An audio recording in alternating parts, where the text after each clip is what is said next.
Boa noite. É um enorme prazer dar as boas-vindas ao Goethe-Institut a todas, todos e todas. A uma noite de literatura e de teatro, de conversa e leitura dramática. A realização desse evento apenas foi possível graças ao apoio institucional e ao engajamento de várias pessoas, às quais gostaria de agradecer muito. Os nossos agradecimentos vão para a Embaixada da Áustria no Brasil, representada pela Conselheira de Cultura, senhora Judith Schildberger, e para a Editora Temporal, representado pelo seu editor, Felipe Curimbaba Freitas. Para uma boa preparação do evento, trabalham muitas pessoas em união e, por isso, gostaria de mencionar e agradecer da mesma forma a Juliana Bitelli e a Mayara Barbosa, da Editora Temporal, e a Bárbara Giacometti Aguiar, Luciana Nobiato e Betsy Ferreira, do Goethe-Institut. Sem esquecer das tradutoras e do tradutor do texto de Elfriede Jelinek, sobretudo a Ruth Bojanowski, que está presente hoje. Por último, mas não menos importante, são as protagonistas dessa noite, Bettina Hering, Gabriela Flores e Flávio Stein. Muito obrigado por estarem presentes aqui e que nos aproximam da autora e da peça dela. Desejo a todas, todos e todas uma ótima apresentação. Liebe Gäste und Freunde der deutschen Sprache, guten Abend. Ich erlaube mir, meine Öffnungsworte heute in meiner Muttersprache, dem Deutschen, mit österreichischem Dialekt zu beginnen, da diese Veranstaltung ein Teil der Woche der deutschen Sprache ist, die seit 12. April in ganz Brasilien mit einer Reihe von Veranstaltungen läuft. Caros convidados e amigos e amigas da língua alemã, boa noite. Hoje eu tomei a liberdade de começar as minhas palavras de abertura em minha língua materna, o alemão com sotaque austríaco. Isto porque o evento de hoje faz parte da Semana da Língua Alemã, que acontece em todo o Brasil desde o dia 12 de abril, com centenas de eventos em uma ampla gama de campos, desde dança e música até literatura, palestras e filmes. E a Semana da Língua Alemã é uma iniciativa das embaixadas da Alemanha, Bélgica, Luxemburgo, Suíça e Áustria. E o objetivo é apresentar a cultura de cada um de nossos 5 países aos nossos amigos brasileiros e aproximá-los da língua alemã. Reunimos-nos aqui hoje para o lançamento da peça do teatro O que Aconteceu, após Nora deixar a Casa da Boneca, de Bonecas, o Pilares das Sociedades, da autora austríaca e vencedora do Prêmio Nobel da Literatura, Elfriede Jelinek. O livro foi traduzido para o português pela primeira vez, com a ajuda da professora austríaca e fundadora do Centro Austríaco em Curitiba, a professora Ruth Bojanowski, e ele foi publicado pela Editora Temporal, representado para o Felipe e Juliana hoje aqui, e com o apoio da nossa embaixada, a Embaixada da Áustria. E, além desses atores, o evento de hoje foi feito possível e organizado pelos Institutos Goethe de São Paulo e Curitiba, o Goethe Centrum em Brasília, e também eu gostaria de expressar os meus agradecimentos a todos os nossos parceiros, especialmente o nosso anfitrião de hoje, o Goethe Instituto São Paulo, representante para o diretor Sven Messing. E nessa ocasião, convidamos a senhora Bettina Hering, dramaturgista e curadora teatral, que é conhecida por sua participação no Festival de Salzburgo, para discutir a peça e suas relações com a obra Casa de Bonecas do escritor Henrik Ibsen. E ele vai também comentar trechos encenados pela atriz Gabriela Flores e o mediador de leitura Flávio Stein. E além de São Paulo, esse evento acontece em Brasília na segunda-feira, dia 17, e também em Curitiba, dia 19. E esperamos que gostem desta apresentação e desejo a todos uma boa noite e até logo.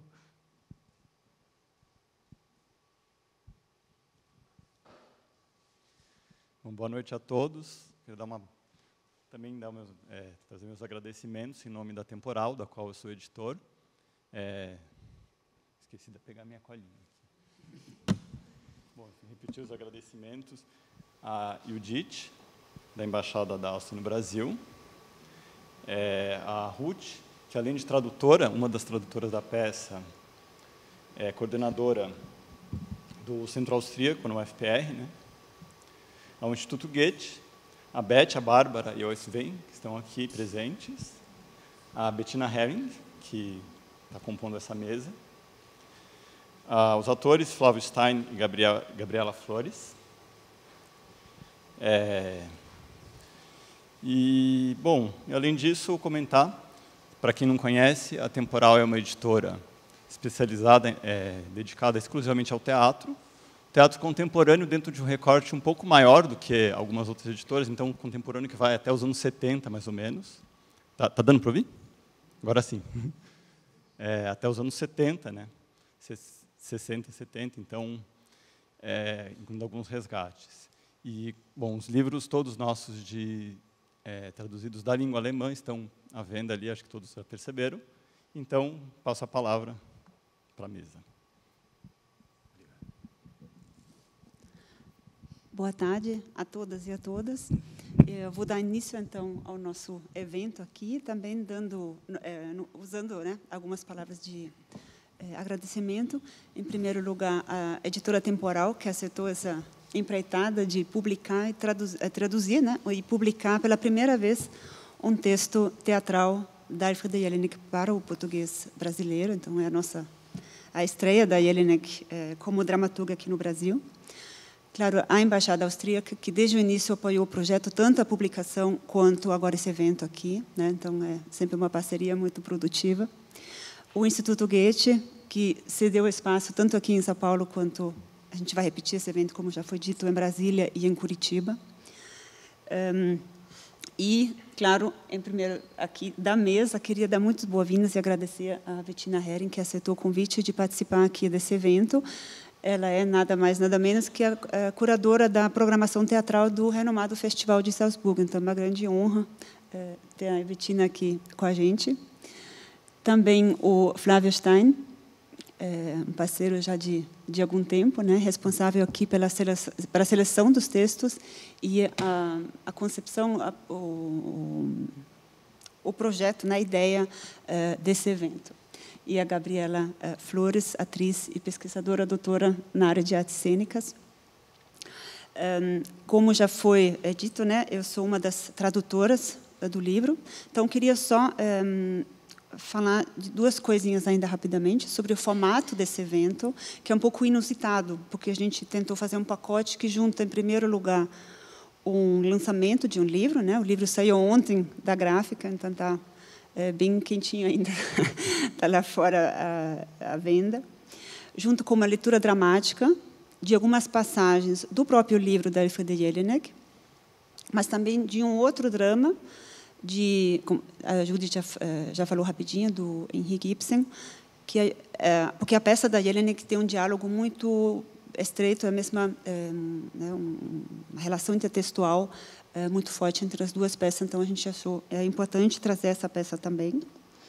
E a gente convidou a Bettina Hering para comentar um pouquinho sobre a Elfriede Jelinek, sobre o Ibsen, sobre os dois dramas que a gente vai ouvir aqui, mas também sobre a Nora, que é a protagonista dos dois dramas. Então, eu acho que para contextualizar, ambientar essas peças, vai ser bastante enriquecedor. E a gente a gente teria também a ideia de dar algumas pistas sobre a riqueza, a atualidade e também a originalidade da obra literária e teatral da Elfriede Jelinek.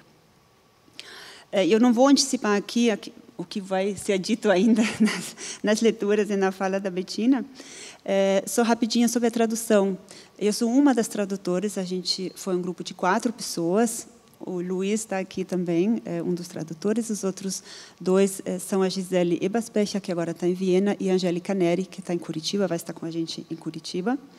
E foi uma troca de mais de um ano, né? Foi de fato um trabalho colaborativo, coletivo, de mais de um ano de leituras em conjunto, de tentar entender, decifrar o que a Helene quis dizer com cada frase, com cada palavra, o que está atrás de tudo isso, e tentar recriar toda essa riqueza, essas características linguísticas e textuais da Jelinek em português, que foi um grande desafio, porque ela brinca o tempo todo com as características do alemão, ela se refere muito, faz alusões e brinca também com outros textos que o público de língua alemã muitas vezes já conhece. Então, quando a gente traz o texto para o Brasil, a gente tem um público que não conhece todos esses textos. Então, na tradução, a gente tentou achar um equilíbrio, acho que entre o que a gente chama na tradução, entre a domesticação e a estrangeirização. Ou seja, a gente não trouxe a peça, a gente não ambientou a peça, a gente não fez uma peça brasileira, mas também a gente brincou com o português, e a gente tentou brincar com o português e com os discursos que fazem parte do brasileiro, para recriar, não palavra por palavra, mas a maneira como a Jelinek trabalha a linguagem, como ela constrói os textos dela, né? Eu acho que, em alguns momentos, isso já vai ficar perceptível durante a leitura hoje. Acho que vocês vão entender esses alguns exemplos. E eu queria só mencionar um exemplo que está bem claro, que é o próprio título da peça. Porque, em alemão, se a gente traduzir palavra por palavra, o título seria O que aconteceu após Nora deixar seu marido ou Pilares das Sociedades. Por que a gente optou por o que aconteceu após Nora deixar a casa de bonecas ou Pilares das Sociedades? Porque nos países de língua alemã, a peça Casa de Bonecas, do Henrik Ibsen, que muitos de vocês devem conhecer, é conhecido como Nora. Foi traduzida, então a tradução está sempre, né, a gente que trabalha com tradução, a gente fica atenta a essas coisas. Então, quando o público alemão escuta Nora, já, talvez não todo mundo, mas muita gente já pensa, já faz a relação com o Ibsen e sabe que ela está falando da Nora do Ibsen. Se a gente não... em português isso não funcionaria, porque o público conhece a peça do Ibsen como Casa de Bonecas.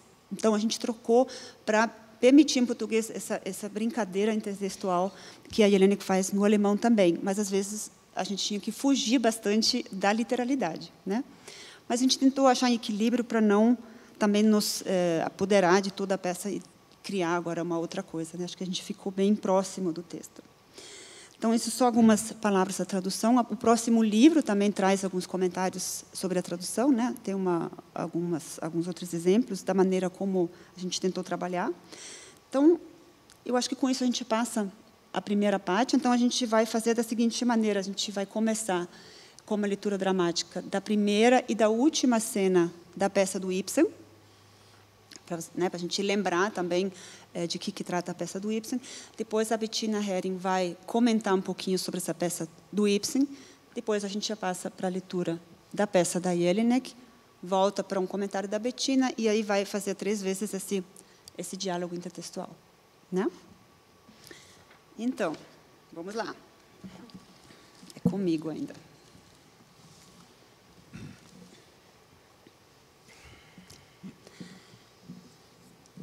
Uma sala mobiliada com conforto e bom gosto, mas sem luxo. Ao pé da janela, uma mesa redonda, poltronas,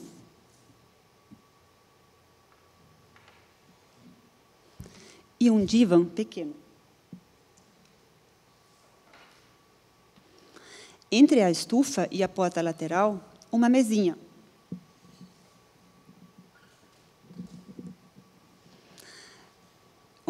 E nas paredes, gravuras. Prateleiras com porcelanas e outras miudezas. Uma pequena estante cheia de livros ricamente encadernados. O chão é atapetado. A estufa está acesa. É um dia de inverno. Nora entra na sala cantarolando alegremente. Ela está de chapéu e de sobretudo e traz muitos embrulhos que vai colocando na mesa da direita.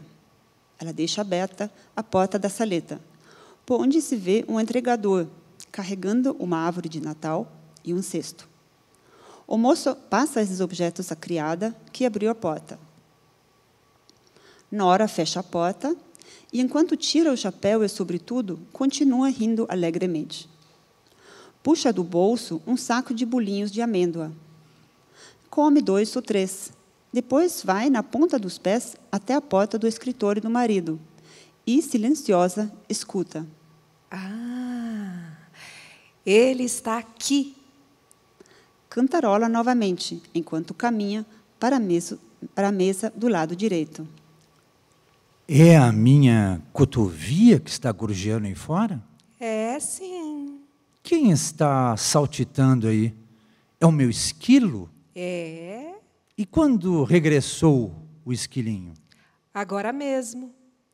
Guarda o saco de bolinhos de amêndoas no bolso e limpa a boca. Vem cá, Torvald. Venha ver o que eu comprei. Estou ocupado. Um momento depois, abre a porta e, de pena na mão, percorre a sala com a vista. Você diz que comprou tudo isso? Então a minha cabecinha de vento encontrou mais uma ocasião de esbanjar bastante dinheiro? Mas, Torvald, este ano com certeza podemos gastar um pouco mais. É o primeiro Natal em que não somos obrigados a economizar. Concordo, mas não devemos ser pródigos, sabe? Só um bocadinho. Torvald, um bocadinho. Ainda mais agora que você vai ter um grande salário e finalmente há de ganhar muito, muito dinheiro. A partir do ano novo, sim. Mas ainda falta um trimestre para que eu receba. E que tem isso? Até lá podemos pedir emprestado. Nora, sempre com essa cabecinha nas nuvens. Suponha que eu peça hoje 1000 coroas e você gaste tudo com o Natal. E depois, na véspera do ano novo, me caia uma telha na cabeça e... Não diga essas coisas horríveis. Mas suponha que aconteça algo desse tipo. Se uma coisa terrível assim acontecesse, não sei se me importaria em ter dívidas ou não. E as pessoas para quem eu estivesse devendo? Essas pessoas, quem é que pensa nelas? São estranhos. Nora, só podia ser mulher. Falando sério, Nora, você conhece as minhas ideias a esse respeito? Nada de dívidas, nada de empréstimos. Algo como um constrangimento, um mal-estar sombrio se introduz em toda a casa erigida sobre dívidas e empréstimos. Até hoje temos sabido nos equilibrar, e assim continuaremos durante o pouco tempo de provações que nos resta. Está bem, Torvald. Como quiser. Então, não quero a minha cotoviazinha de asa caída? O esquilinho está amuado?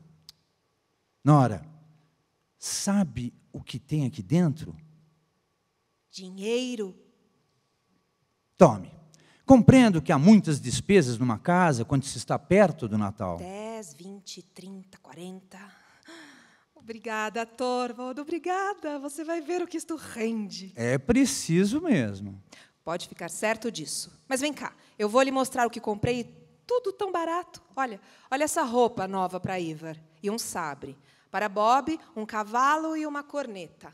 E uma boneca com a sua caminha para a Amy. São muito simples, porque ela logo escangalha tudo. E esses aventais e lenços para as criadas. A babá, na verdade, merecia muito mais. E o que há nesse pacote? Não toque nele, Torvald. Este você só verá à noite. Está bem. Mas diga-me, minha perdulária, o que você mais gostaria de ganhar? Eu? Não quero nada para mim. Mas é claro que sim. Diga-me, qualquer coisa razoável que deseje. Pois bem, verdadeiramente não sei. Ou antes, olhe, Torvald, Vamos lá. se me quisesse dar qualquer coisa, você podia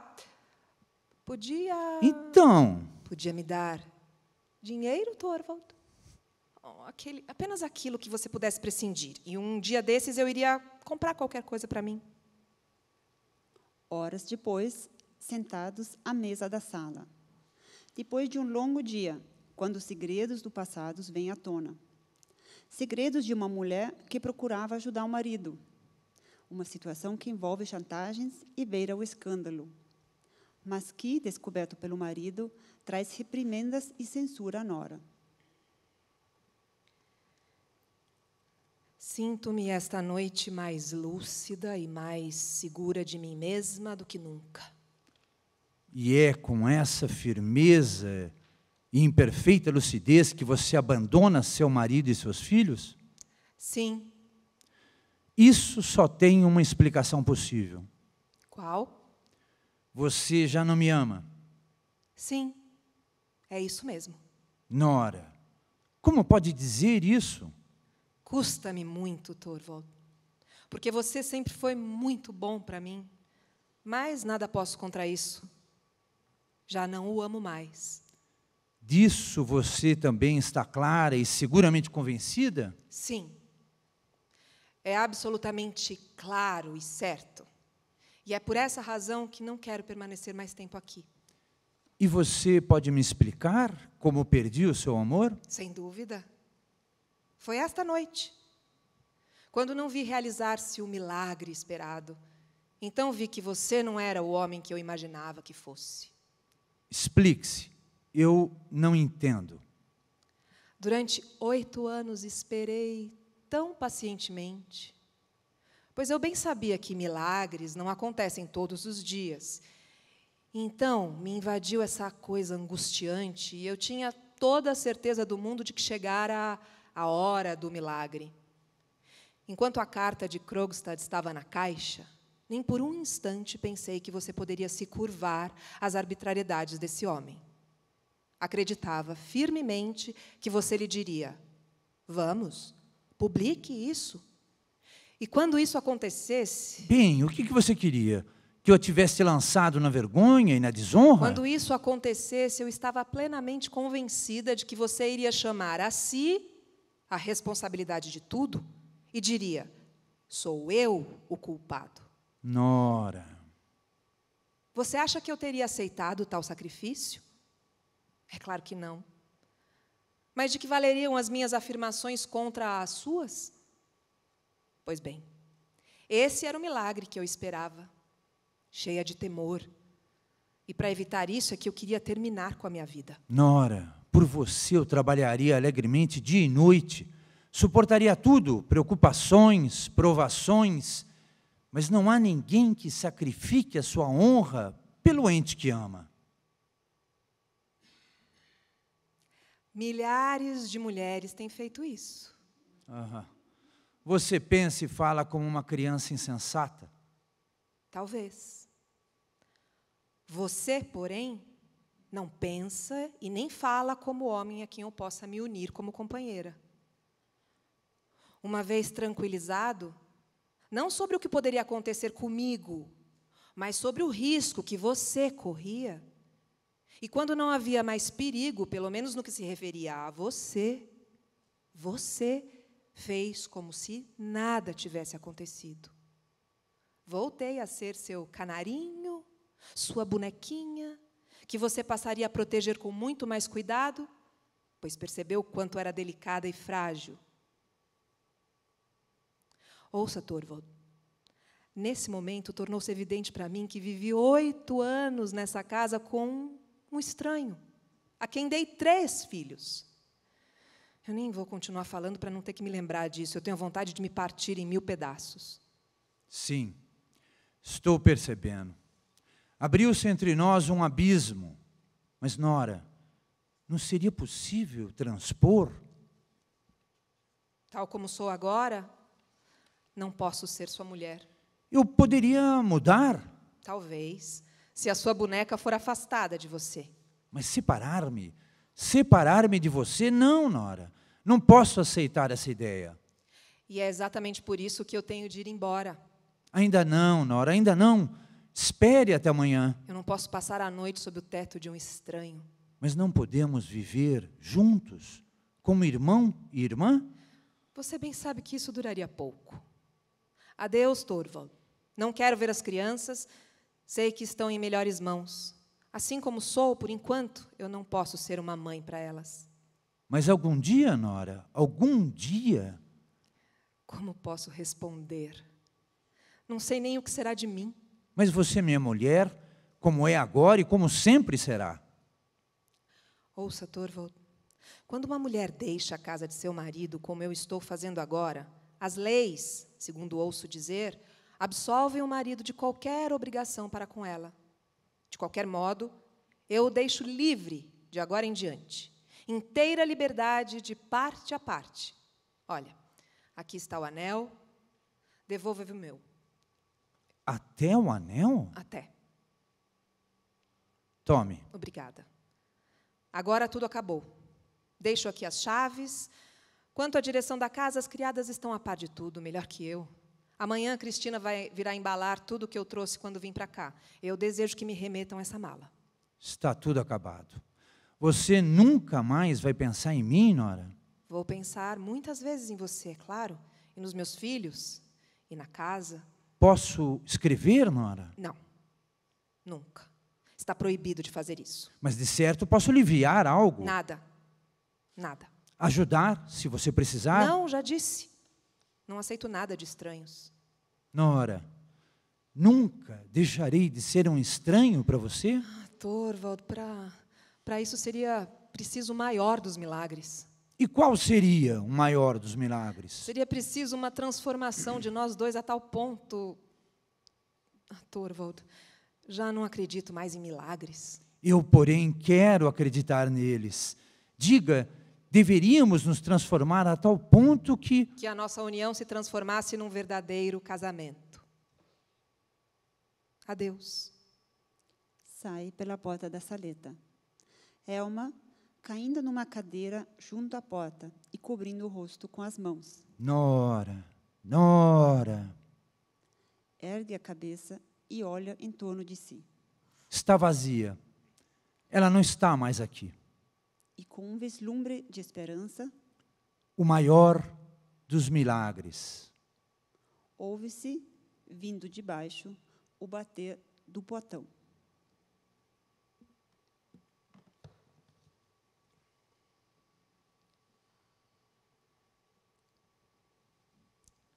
Über Henrik Ibsen. Wir haben soeben den beeindruckenden Einstieg aus dem ersten Akt von Henrik Ibsens Nora oder ein Puppenheim gehört, sowie ihren Abschied aus der Familie, der bis heute nicht nur Dramatikerinnen und Dramatiker auf der ganzen Welt beschäftigt, sondern auch Theatermacherinnen und Theatermacher und ein sehr großes internationales Publikum nach wie vor fesselt. Dieser Abschied von Nora hat mehr als eine große Symbolkraft mit Nachwirkungen bis heute. Aber davon werde ich Ihnen später noch etwas mehr erzählen. Wenden wir uns erst dem Autor zu, Henrik Ibsen. Am 20. März 1828 wurde er in Skien südwestlich von Oslo geboren. Sein Vater Knut Ibsen war ein erfolgreicher Kaufmann und im Holzgeschäft tätig und hatte durch seine wirtschaftliche Position eine ebenso gewichtige unter den Patriziern der Stadtgemeinschaft der strategisch wichtigen und reichen Hafenkleinstadt mit etwa 3000 Einwohnern. Seine Mutter Mariechen Ibsen zog insgesamt 5 Kinder auf und erfüllte das damals klassische Bild der Hausfrau und Mutter, die sich allerdings im Alter von ihrem Ehemann distanzierte und sich intensiv der Religion zuwendete. Aufgrund einsetzender massiver wirtschaftlicher Schwierigkeiten war die Familie einige Jahre später gezwungen, Henrik war 7 Jahre alt, aufs Land zu ziehen. Dieser Bruch in Ibsens Biografie, der, wenn man so will, Klassenverlust, findet sich in seinem ganzen Werk wieder, das in vielerlei Hinsicht autobiografisch geprägt ist. Henrik galt als introvertiertes Kind, das früh mit dem Theater in Berührung kam und sofort fasziniert war von dieser Welt und den ihr eigenen Freiheiten im Darstellerischen wie im Inhaltlichen. Französische Gastspiele, gesellschaftskritische Konversationsstücke wie von Eugène Scribe faszinierten ihn, sowie die populären Stücke der norwegischen Dichter Gottlieb Oehlenschläger und Johann Ludwig Heiberg, die ihre Stoffe zu einem großen Teil aus dem nordischen Altertum bezogen. Nach Abschluss der Schule zog er wieder nach Skien und dann weiter nach Grimstad, wo er eine Apothekerlehre absolvierte. In den 6 Jahren, die er dort in einfachsten Verhältnissen verbrachte, schloss er seine Lehre erfolgreich ab und zeugte mit einem Dienstmädchen den unehelichen Sohn Hans Jakob Henriksen, für den er zwar Unterhalt zahlte, mit dem er aber keinen engen Austausch pflegte. Ibsen wollte aus diesen beengten Verhältnissen ausbrechen und er hatte Glück, denn 1847 erwarb ein wohlhabender Apotheker seine Arbeitsstätte, dadurch bekam er endlich ein eigenes Zimmer und begann intensiv zu lernen, zu lesen, für sein externes Abitur zu lernen und zu schreiben. Trotzdem schaffte er seinen Schulabschluss nicht und konnte sich in der Folge nicht an der Universität inskribieren. Aber im Revolutionsjahr 1848, das ganz Europa aus unterschiedlichen Beweggründen erfasst hatte, schrieb der damals 21-Jährige bereits sein erstes Stück Catilina, über das er Jahre später berichtete: Die Zeit war voll Sturm und Drang. Die Februarrevolution, die Aufstände in Ungarn und anderswo, der Schleswiger Krieg, all das griff mächtig und fördernd in meine Entwicklung ein. Catilina wurde geschrieben in einer kleinen Spießbürgerstadt, wo mir die Möglichkeit nicht gegeben war, dem, was in mir gärte, Luft zu machen. Er ist in leidenschaftlichem Skandinavismus entbrannt, schließt sich der Arbeiterbewegung an, schreibt politische Artikel und wird als Theaterdichter und Dramaturg in die zweitgrößte Stadt Norwegens nach Bergen ans Theater berufen. 1852 macht er im Rahmen seiner Anstellung für 2,5 Monate eine große europäische Theaterreise nach Kopenhagen und nach Dresden und entdeckt die Publikation Das moderne Drama von Hermann Hettner, die für ihn ganz grundlegend wichtig wurde und ein Antrieb, seinem Schreiben und seinem realistischen, dramatischen Zugang trotz noch ausbleibender Erfolge weiter nachzugehen. Die Lehrjahre am Theater in Bergen sind insofern schwierige, weil sie ihn vorerst nicht in die literarische Elite Norwegens beförderten. 1857 übernimmt er das Theater in Christiania in einem Stadtteil von Oslo. Im Jahr darauf heiratet er Susanna Thoresen, mit der er einen weiteren Sohn Sigurd bekommt. Als Intendant muss er das Haus und die Kasse zu einem großen Teil mit Stücken füllen, die nicht seiner Ästhetik entsprechen, was ihn überhaupt nicht befriedigt. Seine Komödie der Liebe, geplant als Unterhaltung, die für ihn qualitativ stimmig ist und die ihm ein neues Publikum verschaffen könnte, wird in der norwegischen Gesellschaft als Angriff auf die Ehe gewertet und erntet dadurch sehr schlechte Kritiken. 1862 muss das Theater Konkurs anmelden. Ibsen entfremdet sich immer mehr von seiner Heimat. Materiell ist die Situation für die junge Familie katastrophal. Auch die Beziehung zu seinem um 5 Jahre jüngeren Rivalen und Kollegen Bjørnstjerne Bjørnson, der sehr für ihn eingetreten ist, kann diesen Prozess nicht aufhalten. Ibsen akzeptiert Norwegens Haltung in der Auseinandersetzung um die skandinavische Einigung nicht und nennt sie feige, da Norwegen Dänemark im Deutsch-Dänischen Krieg nicht aktiv unterstützt hat, und er verlässt Norwegen 1864. Die nächsten 27 Jahre verbringt er im Ausland. Über Kopenhagen gelangt die Familie nach Lübeck, Berlin und Italien und dort nach Rom, wo viele skandinavische Landsleute leben. Ibsen blüht auf.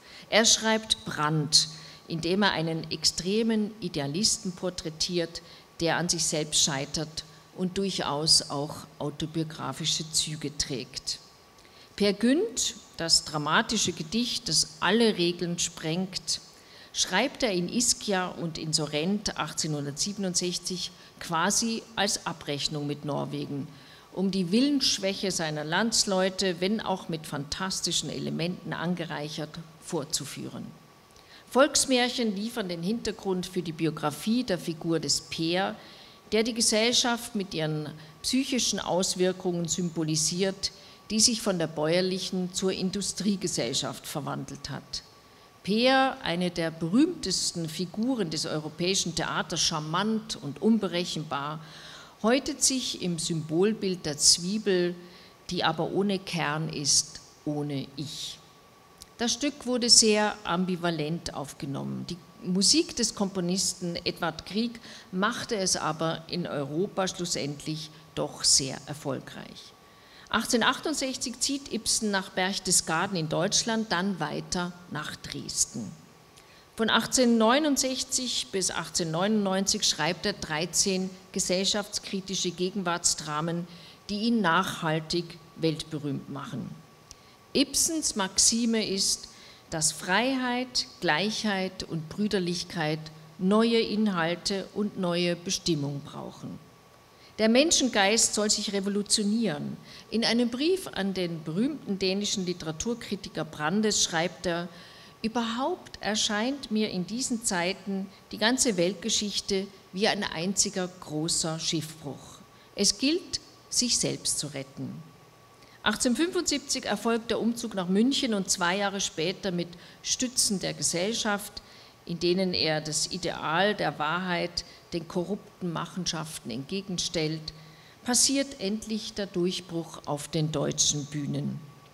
Gleichzeitig kann das als die Geburtsstunde des gesellschaftskritischen Naturalismus gesehen werden. Nach Sigurds Abitur 1878 zieht er mit seiner Frau nach Rom und Amalfi, wo 1879 Nora oder ein Puppenheim entsteht. Davon wird noch ausführlicher die Rede sein.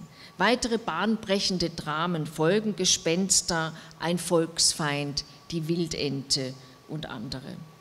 Der Naturalismus ist trotz aller Skandale, die seine Stücke auslösen, da sie die Realität in ihrer manchmal auch Brutalität abbilden, nun am europäischen Theater nicht mehr aufzuhalten.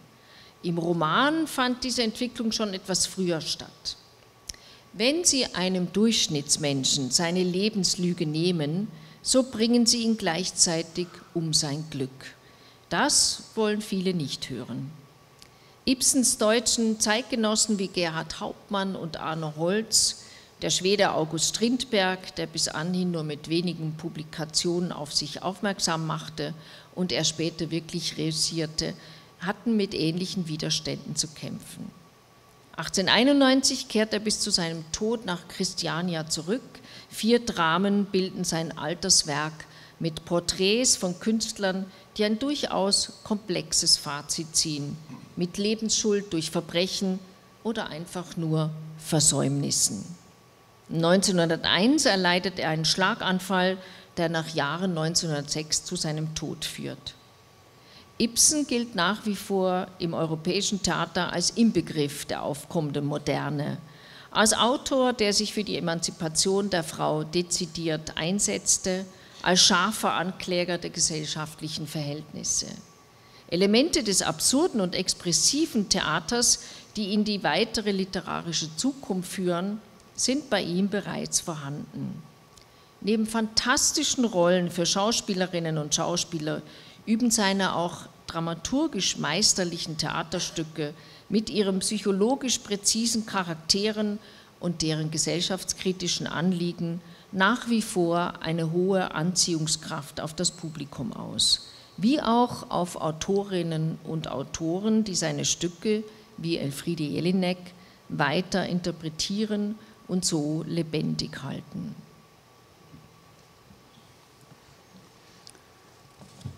A gente continua então com Elfriede Jelinek. Passa agora a Jelinek. Chão de fábrica. Tudo está arrumado, limpo e decorado de um jeito meio tosco, com guirlandas, luzinhas, flores, ramos, etc. No fundo, há 2 ou 3 mesas simples, arrumados para o banquete dos trabalhadores. Em frente, Nora ensaia a tarantela. Ela está dançando. Depois de um tempo, entra o supervisor de RH. O que a senhora está fazendo aqui tão cedo? Eu não vou conseguir dançar mais tarde sem fazer esse ensaio antes. Menos. Melhor aumentar sua produtividade. É bem assim que tem que ser. Começa a dançar cada vez mais freneticamente. Bem que sua dança podia ser um pouquinho mais sensual, né? Não estou num clube noturno nem num cabaré. Aqui estou em um ambiente privado, fazendo um favor para os meus colegas. Dançando aqui não está fazendo um favor para os seus colegas, mas sim para a firma. Dá na mesma. O que importa é o trabalho em equipe. Sua dança não dá tesão nenhum. Tesão.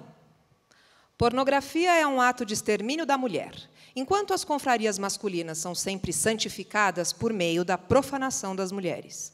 Isso é um ritual da manutenção do domínio patriarcal, nada mais. Pausa. Ela continua dançando. Vocês sempre fazem tempestade em copo d'água.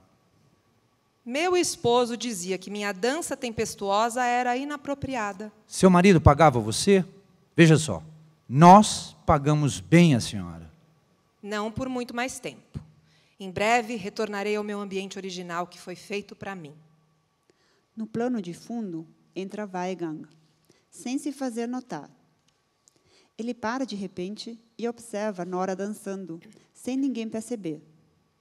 Nora dança cada vez mais freneticamente, faz movimentos acrobáticos, faz uma ponte. Pare com isso. Fico tonto só de olhar. Isso deve doer muito. Nora continua dançando. A senhora ainda vai acabar se arrebentando. Nora continua dançando. Finalmente, Weigang se aproxima e, com um gesto, enxota o supervisor de RH, que faz uma profunda reverência. Supervisor de RH sai. Weigang. Nossa Senhora, que corpão, que mulher! Se não houvesse corpos assim nas nossas vidas, jamais poderíamos nos regenerar. Nora ainda não notou a presença de Weigang. Eu vou ensaiar o passo como meu esposo me ensinou. Sexy sem ser vulgar. O que é selvagem e rápido demais para os outros, cai como uma luva para mim. O que intimida os de natureza inferior, me atrai como um feitiço. Nora continua dançando. De repente percebe a presença de Weigang e se assusta. Quem é o senhor? Continua dançando depois de uma pequena pausa. Weigang fica calado. Sinto que não está interessado apenas no meu corpo, mas também na minha alma. Percebi na hora. Faz tempo que ninguém se interessa pela minha alma. Parece que fui atingido por um raio. Como pode? Não é verdade que existe uma harmonia entre o corpo e o que está por dentro? Muitos homens não ligam para o que está dentro de uma mulher. No que me concerne, eu me sinto capaz de uma contemplação holística. De repente, algo me atravessa como uma flecha. E não é o lamentável veredito das armas do Tratado de Versalhes. Não, é você. Nunca se pode separar o corpo da cabeça. O que é que eu estou sentindo crescer em mim? Não seria uma sensação que há muito acreditava morta? Quando algo dessa magnitude não nos possui, não devemos resistir. Às vezes, eu também tenho direito a uma vida pessoal. Posso lhe dedicar esta pequena e humilde dança? Continua dançando o tempo todo. Joga seu lenço em direção a Weigang, como numa tourada. Eu pego, e com isso assumo uma responsabilidade sagrada. A partir de agora, a senhora vai dançar só para mim? Só para mim? Vou me esquecer do mundo ao meu redor e dançar apenas para o Senhor. É um estranho e, mesmo assim, me parece tão próximo, familiar. E, de repente, também fui atingida pelo mesmo raio. Acho que estão caindo muitos raios por aqui. Eis que, de repente, está me olhando com uma mente um tanto poluída. Mas eu não rejeito esse olhar como de costume. Agora ele me arrepia. Algo novo tomou conta de mim. Não posso contemplar meu mais novo e precioso bem? Mas imagino que o senhor possua outros bens muito mais preciosos, não é? Claro que sim, mas eles perdem cada vez mais valor perto de você. Essas palavras que fazem uma mulher florescer. Me senti privada dessas palavras por muito tempo. Ela se aproxima de Weigang dançando, aconchegando-se a ele. Ainda tem a tarantela no seu sangue, dá para ver, isso te deixa ainda mais sedutora. Os dois se abraçam. Os trabalhadores começam a cantarolar baixinho. O gerente não se segura mais. Sai em disparada do coral em direção a Nora. Nora, vem comigo. Eu não consigo mais dizer não. Eu digo sim. Gerente, sacudindo Nora. Nora, você não pode simplesmente ir embora assim. Nem conhece esse homem. Eu preciso ceder a essa tração. Weigand, ignorando o gerente. Muito obrigado. Vou cuidar de você. Gerente. Você tem que ficar comigo, Nora. Não pode ir embora com um estranho. Um homem também precisa aprender qual é o seu lugar diante de outro mais forte. Isso é tão sabiamente estabelecido na natureza. Não vai não, Nora. Eu garanto que vou te tirar daqui. Vou fazer cursos sem parar e aproveitar todas as chances de promoção. Aceite de uma vez por todas que homens também podem ter sentimentos. Não consigo fazer nada contra meus sentimentos. Eu amo ele. Você só ama o dinheiro dele. O dinheiro já foi a minha decadência. Agora vai ser a minha ascensão. Dessa vez eu vou deixar o dinheiro longe do meu amor. Weigand. Vamos logo, amada. Já vou te levar para o meu automóvel que está à nossa espera. Gerente. Mas, Nora, e se eu não puder mais viver sem você? Vida que segue. Venha, a eternidade nos espera. Weigand e Nora abraçados, enquanto os trabalhadores ainda estão cantarolando as notas iniciais. Por favor, meu amado, sou eu quem deve fazer o solo de soprano. Me conceda essa alegria? Se é isso que minha pequena cotovia quer? Deixa. Lisonjeira, dou pulinhos bem altos e sem parar. Faz isso. Assim não dá para resistir. É um novo tom em minha vida. Nora vai para o meio do coral e canta, junto com os outros, uma valsa de sinos de igreja. Blim blom, blim blom. Enquanto os trabalhadores cantam. Na economia, o que importa não são as forças da natureza com suas consequências inevitáveis, mas seres humanos enérgicos. E eles precisam de princípios de liderança que garantam ordem e progresso para não abrir as portas para a anarquia e o caos. O palco vai escurecendo aos poucos. O coral continua cantando no escuro. Abençoa, Senhor, as famílias, amém. Abençoa, Senhor, as famílias, amém. Abençoa, Senhor, a minha também.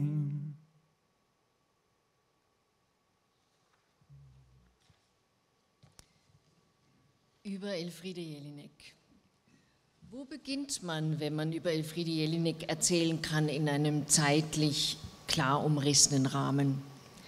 1995 bei einer Plakataktion der Rechten Freiheitlichen Partei Österreichs, FPÖ, die auf einem ihrer Höhepunkte im Rahmen einer Wiener Gemeinderatswahl und einem inszenierten Kulturkampf überall in der Stadt plakatiert hatte, lieben Sie Scholten, es war der damalige Kulturminister der Sozialdemokratischen Partei Österreichs, Jelinek, Häupl, damaliger Wiener Bürgermeister, ebenfalls aus der Sozialdemokratischen Partei, Peimann, der damalige Intendant des Burgtheater, Pasterk, die damalige Stadträtin, oder Kunst und Kultur. Kaum jemand von den Künstlerinnen oder Personen des öffentlichen Lebens, die damals nicht angeprangert wurden, verteidigten Elfriede Jelinek, die als einzige Künstlerin in dieses Fadenkreuz geraten war. Für sie war das eine bezeichnende Hetzjagd, die unter dem moralischen Schutzmantel getätigt wurde, dass sie ja eine Nestbeschmutzerin sei. Jelinek empfand diese Angriffe darüber hinaus als typisierte vollkommene Abwertung für sie als Künstlerin, als Frau. Das führte zu einem Rückzug aus der österreichischen Öffentlichkeit, der bis heute anhält, und zu einem zeitweiligen Aufführungsverbot ihrer Stücke in Österreich. Oder soll ich im Gegenzug bei der Nobelpreisträgerin des Jahres 2004 beginnen, also nicht einmal 9 Jahre nach dieser unsäglichen Plakataktion, der diese höchste literarische Auszeichnung mit folgender Begründung verliehen wurde. Sie habe den Preis für den musikalischen Fluss von Stimmen und Gegenstimmen in Romanen und Dramen erhalten und damit habe sie die Absurdität gesellschaftlicher Klischees und ihrer unterjochenden Macht offengelegt. Gelobt wurde ausdrücklich ihre sprachliche Leidenschaft. Oder soll ich bei der 1946 im Osten Österreichs in Mürzzuschlag geborenen beginnen, die von ihrer Mutter als musikalisches Wunderkind verplant wurde, das bereits mit 13 Jahren Orgel, Klavier, Blockflöte und Komposition studierte und deren Musikalität ein wichtiger, exzellenter und herausragender Baustein ihres literarischen Lebens war und ist? Elfriede Jelinek ist immer mehr, als man denkt, hört und liest. Seit 1966 arbeitet sie als freie Schriftstellerin. Seit ihrer Heirat mit ihrem mittlerweile verstorbenen Mann Gottfried Hüngsberg, einem Informatiker, lebt sie abwechselnd in München und Wien. Ihr zuletzt erschienener Roman Unter Angabe der Person, der vor wenigen Monaten in Berlin für das Theater adaptiert uraufgeführt wurde, greift diese Lebenssituation auf. Der deutsche Fiskus setze die Steuerfahndung auf sie an, die wiederum ihre ganzen Papiere, Notizen, das Privateste und das im Entstehen Begriffene durchsuchte. Eine ewige Hetzjagd, die ohne Ergebnis blieb. Elfriede Jelinek hat bis anhin ein unglaublich vielfältiges, großes Werk geschrieben, mit Romanen, die wie die Klavierspielerin von einem der berühmtesten Filmregisseure Österreichs, aber auch weit darüber hinaus, von Michael Haneke, mit einer der bekanntesten Schauspielerinnen des europäischen Kinos, nämlich Isabelle Huppert, verfilmt und vielfach ausgezeichnet wurde. Die erste Phase ihres Schaffens, stark beeinflusst von ihrer damaligen marxistischen Orientierung, kritisierte vor allem die Konsumgesellschaft mit ihren Exzessen und den Kapitalismus als zentralen gesellschaftlichen zerstörerischen Motor und porträtierte, wie in ihrem Roman Die Ausgesperrten, eine Jugend im nachkriegsgeschädigten Wien, die ihre schuldhafte Elterngeneration verachtet und sich mit Brutalität an dieser Welt rächt, in die sie hineingeboren ist. Ab den späteren 70er Jahren mit Was geschah, nachdem Nora ihren Mann verlassen hatte oder Stützen der Gesellschaften, widmet sie sich vor allem der patriarchal dominierten Gesellschaft zu. In ihrem Roman Lust, der ebenfalls skandalisiert wurde, wie die Theaterstücke Krankheit oder Moderne Frauen, Clara S. und andere, porträtiert sie Frauen, die aus den Unterdrückermechanismen nicht herausfinden oder im schlimmsten Falle nur, indem sie teilweise kopieren.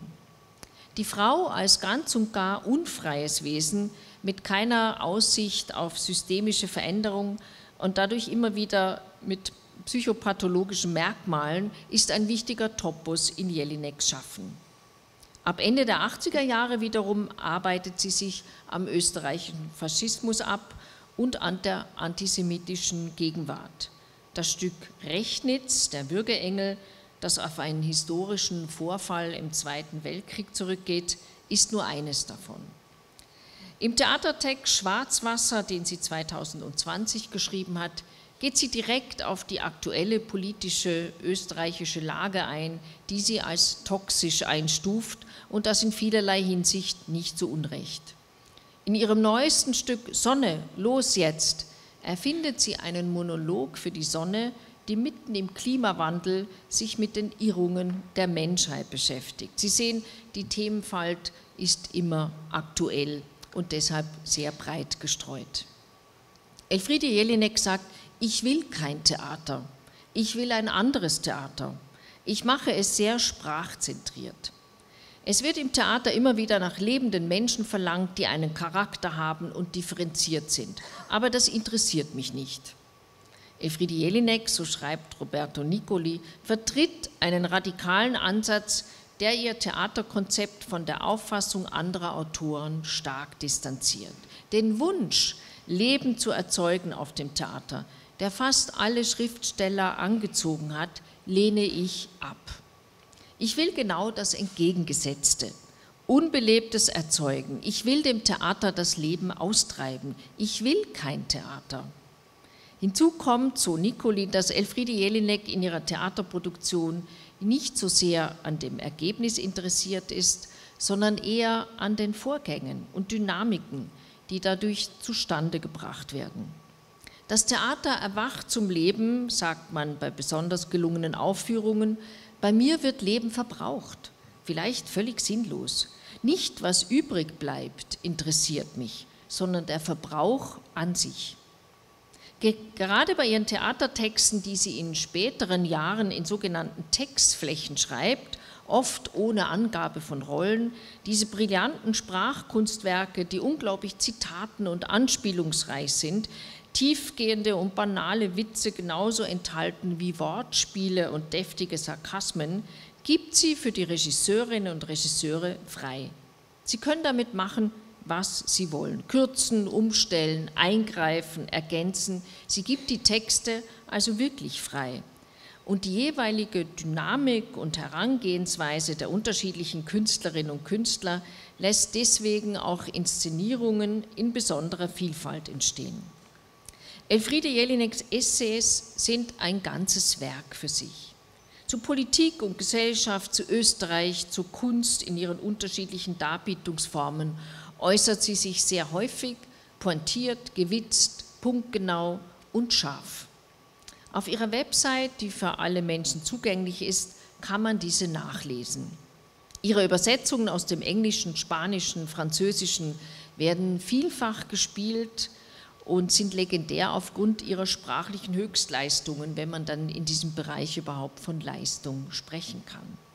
Sie hat wenige Drehbücher veröffentlicht, die verfilmt wurden, wenige Libretti, aber unzählige Vorlagen für Hörspiele verfasst. Ein großes Glück für Österreich, eine über Jahrzehnte so analytische, innovative Literatin zu haben, die die Mentalität, die gesellschaftlich-politische Lage und Entwicklung dieses Landes genauestens unter die Lupe nimmt, und zwar immer tagesaktuell. Das kann durchaus schmerzhaft sein, ist aber oft auch unglaublich unterhaltsam. Mit dem Interuniversitären Forschungsverbund der Universität Wien und der Musik- und Kunstprivatuniversität der Stadt Wien ist zudem eine Plattform entstanden, die sich zu Lebzeiten der Autorin, und das ist ein sehr seltener Vorgang, seit vielen Jahren fächerübergreifend und in vielen Veranstaltungen ihrem Werk in einem internationalen Kontext widmet. Dass Elfriede Jelinek medial und von gewissen öffentlichen Figuren als Staatsfeindin wie Pornografin, als Reizfigur wie als Skandalnudel, als durch und durch frustrierte Frau betitelt und angeprangert wurde, dass man öffentlich Dreck auf Jelinek reimte, ist eine tragische Geschichte, die zeigt, dass die Kunst nicht frei ist, respektive nur mit größter Risikohaftung in der Jelinekschen Radikalität zu betreiben ist. Ihr radikaler Rückzug aus der Öffentlichkeit als Antwort darauf zieht zum Glück kein literarisches Schweigen nach sich. Denn Elfriede Jelinek ist eine der großen Weltliteratinnen mit österreichischem Schwerpunkt.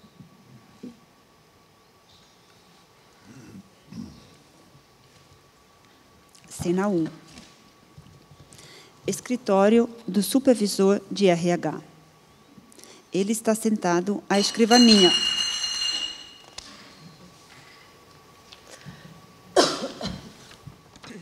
Enquanto Nora saracoteia pela sala, tocando em tudo, mal se senta, já se levanta bruscamente e continua zanzando.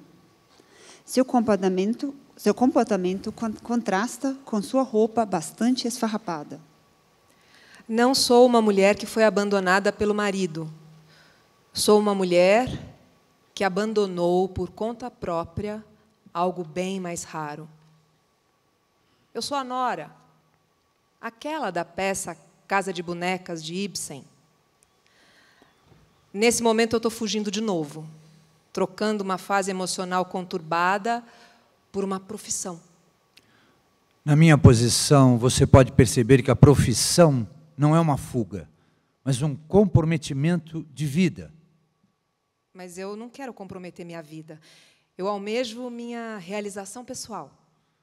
A senhora já realizou alguma atividade? Fui ativa nos cuidados e na criação de velhos, fracos, débeis mentais, doentes e de filhos. Mas aqui não temos velhos, fracos, débeis mentais, doentes ou filhos. Temos máquinas. Diante de uma máquina é preciso se tornar um nada. Só depois disso é possível se tornar algo.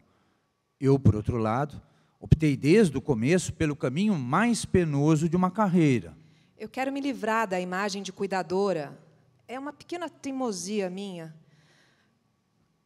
Como é bonito o contraste entre essa cortina e as paredes tão sombrias e corporativas.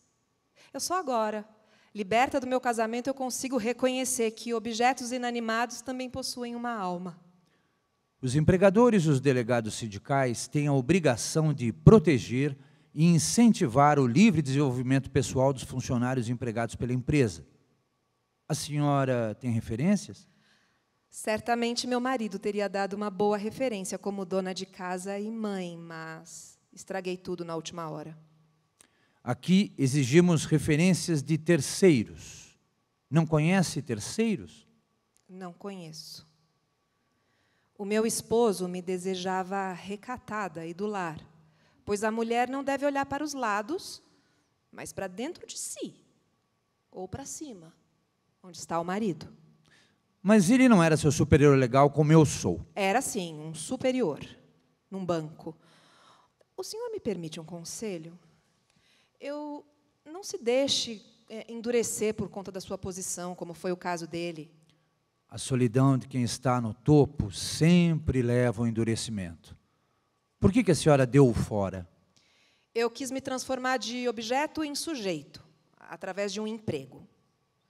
Talvez minha pessoa também possa trazer um raio de luz para um chão de fábrica tão sombrio. Nossa fábrica é bem iluminada e arejada. Eu quero levantar a bandeira da dignidade humana e do direito básico pelo desenvolvimento pessoal livre. A senhora não vai levantar nada, pois precisa de suas mãos para segurar coisas mais importantes. O mais importante é que eu me torne um ser humano. Aqui emprega-se exclusivamente seres que são humanos. Alguns são mais, outros menos.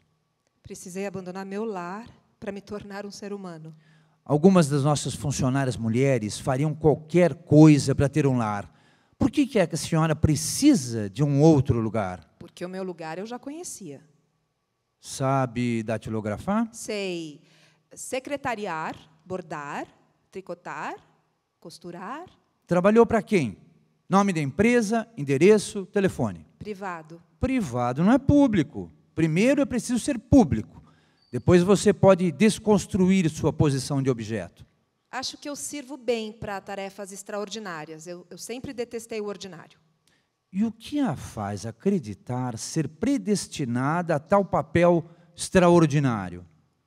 Porque sou mulher e complicados processos biológicos acontecem comigo. Quais são, então, suas qualificações na área que chama de extraordinária? Tenho uma índole dócil e dotes artísticos. Então, precisa contrair um novo matrimônio. Eu tenho uma índole dócil e rebelde. E não sou de personalidade fácil, eu sou multifacetada. Então, não deveria contrair um novo matrimônio. Ainda estou buscando a mim mesma. No chão de fábrica, todo mundo acaba encontrando um pedaço de si mesmo. Um aqui, outro ali. Ainda bem que eu não preciso trabalhar na fábrica. Acho que meu cérebro ainda está relutando, pois vai ser pouco usado no trabalho com as máquinas. Não é do seu cérebro que estamos precisando. Como ele ficou ocioso durante meu casamento. Na verdade, agora eu queria... Pulmão, olhos, tudo certo? Problemas dentários, sensível a correntes de ar? Nada disso, eu cuidei do meu corpo. Então, já pode começar. Tem ainda alguma outra qualificação que esqueceu de mencionar? Faz dias que não como nada. Que extraordinário! Eu primeiro quero escancarar o ordinário, mas isso será apenas uma solução temporária, até que possa enfrentar o extraordinário.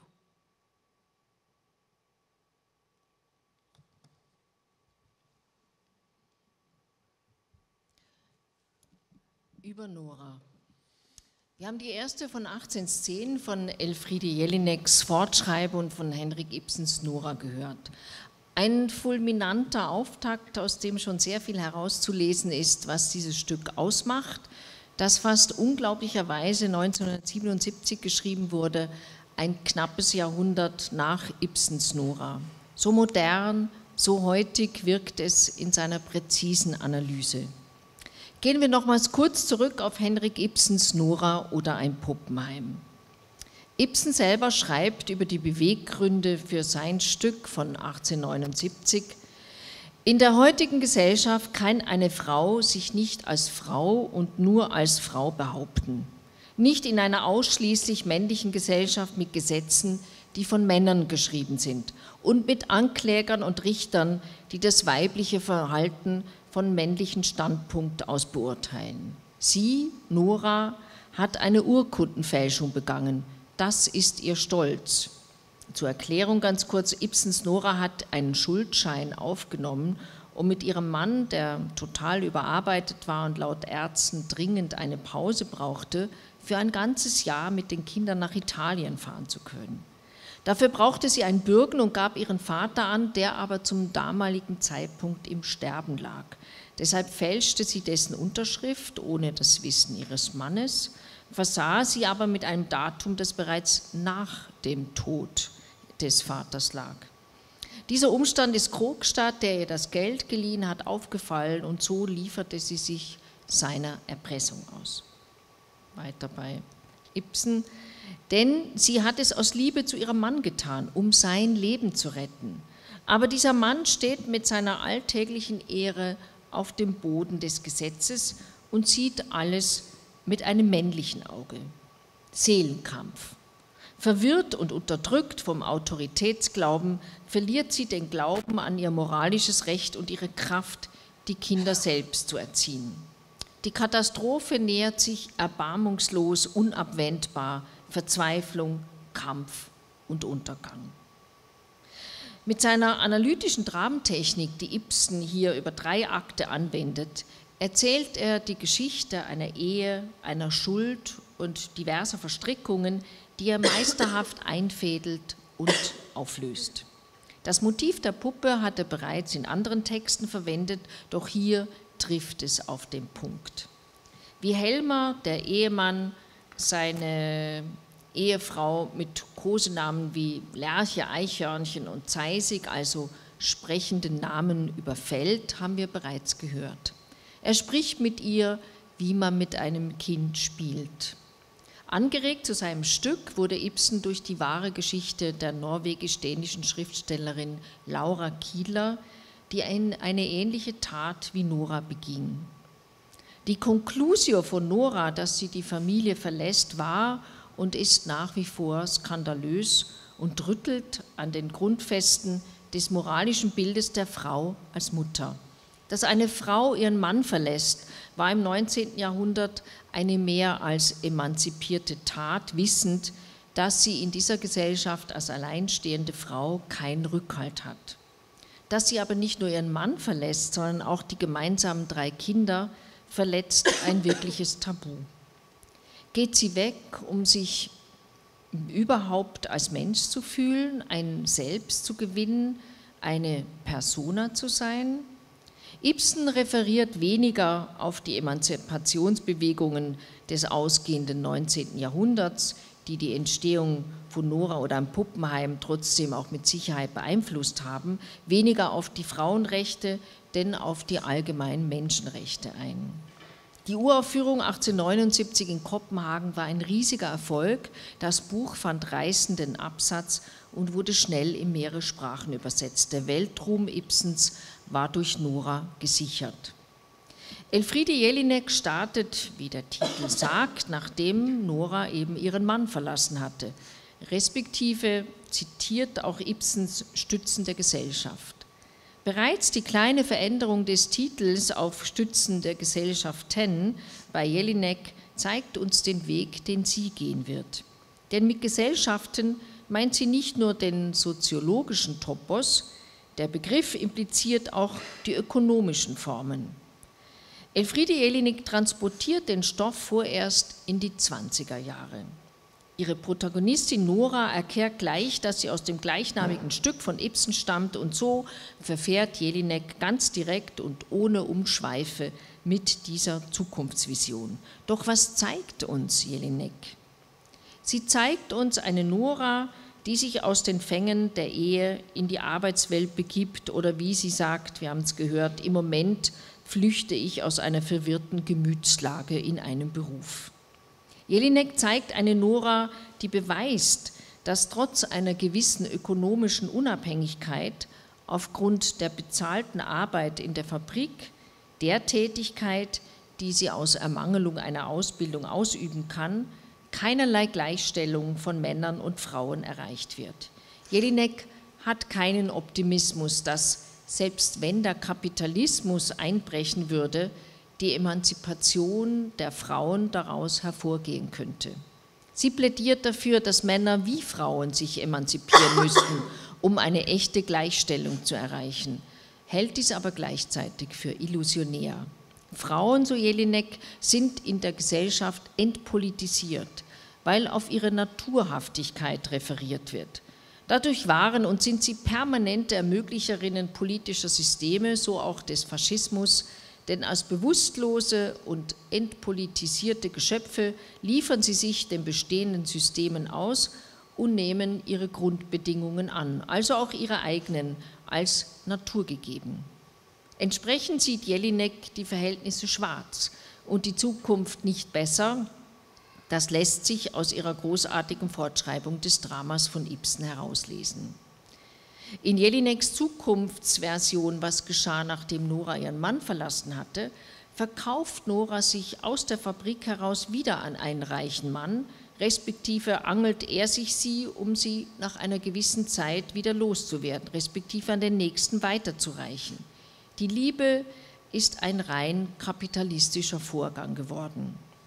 Was Frauen betrifft, zählt für mich ausgehend davon, dass sie leicht verderbliche Ware darstellen, Qualität vor Quantität, sagt Noras vorübergehend reicher Liebhaber. Der Minister und potenzielle Übernahmekandidat entgegnet: Wenn man jedoch bedenkt, wie rasch Sie Ihren Bestand auszutauschen bzw. zu ergänzen pflegen, kommt man beim Rechnen doch auch auf eine gewisse Quantität. Die Grausamkeiten und Abhängigkeiten zwischen Männern und Frauen sind bei Elfriede Jelinek im Vergleich zu Ibsens Nora noch klarer gezeichnet. Sie liegen ersichtlich auf dem Reißbrett, auf dem sie entworfen wurden. Absurderweise zitiert der Liebhaber Weigang von Elfriede Jelineks Nora genau die Puppensätze, die ihr Mann Helmer auch bei Ibsen zu ihr gesagt hat. Nora begegnet in Jelineks Aufsetzung ihrem ehemaligen Mann Helmer in einem Kontext, der ihn erpressbar macht. Das wiederholt sich also auch als Motiv, wenn auch ganz anders ausgestaltet und drastischer noch als bei Ibsen, dass sie sich als Domina und Sklave begegnen. Helmer erkennt sie lange gar nicht, Jelinek stellt mit diesem Bild die Verhältnisse völlig auf den Kopf. Doch ihre Nora fällt, ohne dass sie es merkt, in ihre ganz alten Muster zurück und die Beweggründe, die noch bei Ibsen zum Adieu, zur Familie und zu ihrem Ehemann geführt haben, sind in dieser Zukunftsvision keine anderen. Das ist insgesamt keine optimistische Zukunftsperspektive.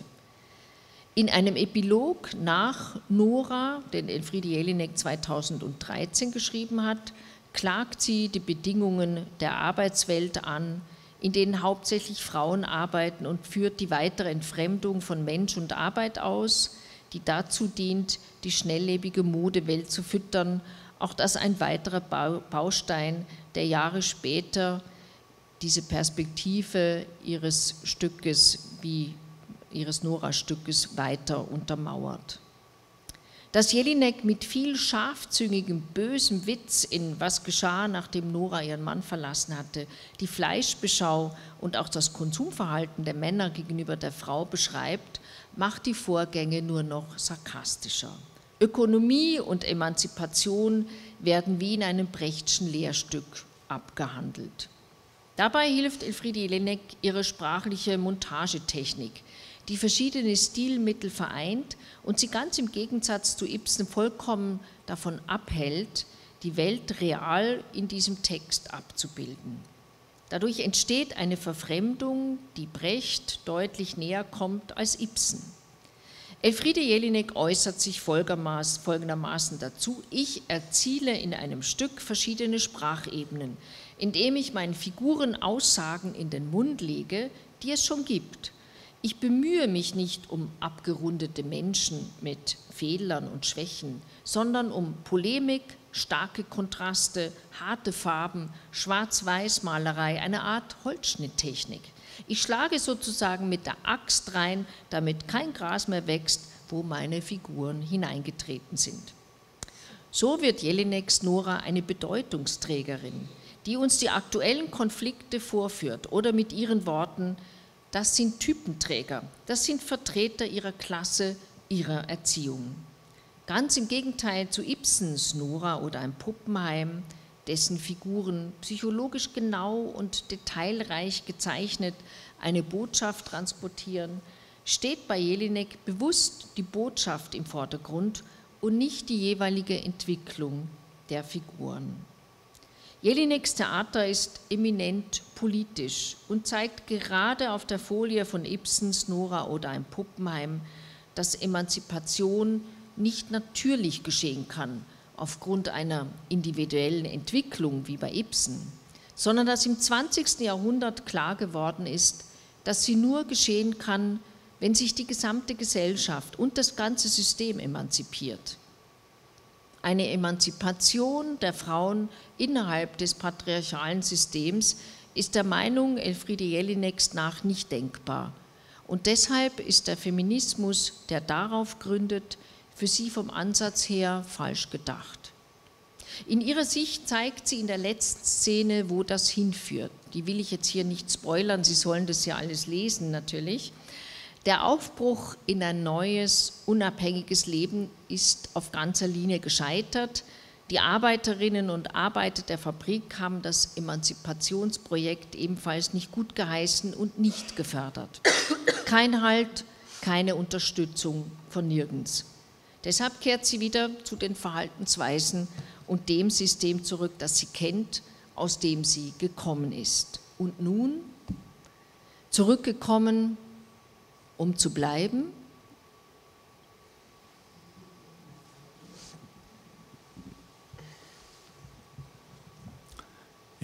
Para nós foi bastante difícil achar ou escolher as cenas, né, para apresentar para vocês.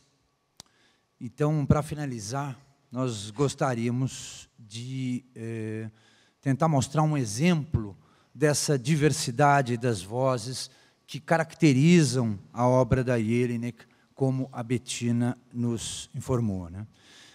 Nós criamos uma pequena colagem, seguindo os passos, então, da autora, de falas que foram retiradas de todo o texto. Então, é como se fosse uma coleção de aforismos, onde não nos importou muito quais eram os personagens, a preocupação não era apresentar os personagens, mas sim, como nós estamos na Semana da Língua Alemã, era realmente de mostrar a linguagem, o texto da Jelinek. Então, a Gabriela e eu vamos ler aqui algumas cenas finais, onde tem vários personagens, para que vocês consigam ter uma visão um pouco mais ampla da obra e não só o recorte dessas duas cenas que a gente trouxe até agora. Agradeço muito a presença de todos vocês.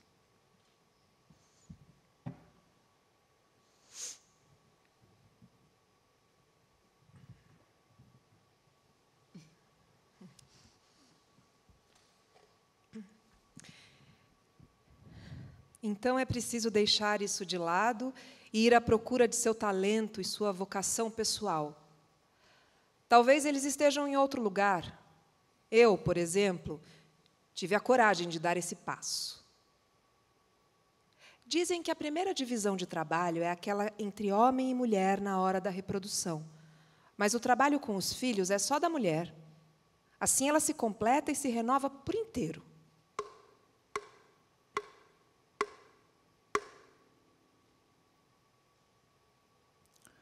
Será tão lindo quando mulheres se aconchegarem aos homens e disserem que nunca mais querem ser voluntariosas nem dominadoras. Eu também gosto de imaginar um dia uma mulher dizendo a um homem que não trate mal a própria mãe, pois foi ela que lhe deu a vida. Nós poderíamos gerar muito mais vidas se não tivéssemos que ficar o tempo todo junto à máquina. Quando nos entregamos a um homem, esse é o clímax da nossa vida. Infelizmente, a gente se acostuma até com isso. Eu nunca me acostumei com a máquina. E nunca vou me acostumar com a ideia de a mulher estar em um nível diferente do homem. Nós também deveríamos lutar contra isso. Isso é coisa de burguês.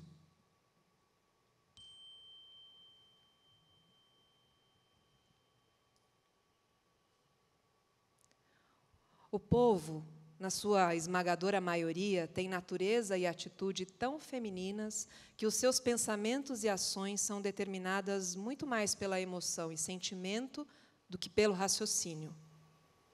Adolf Hitler.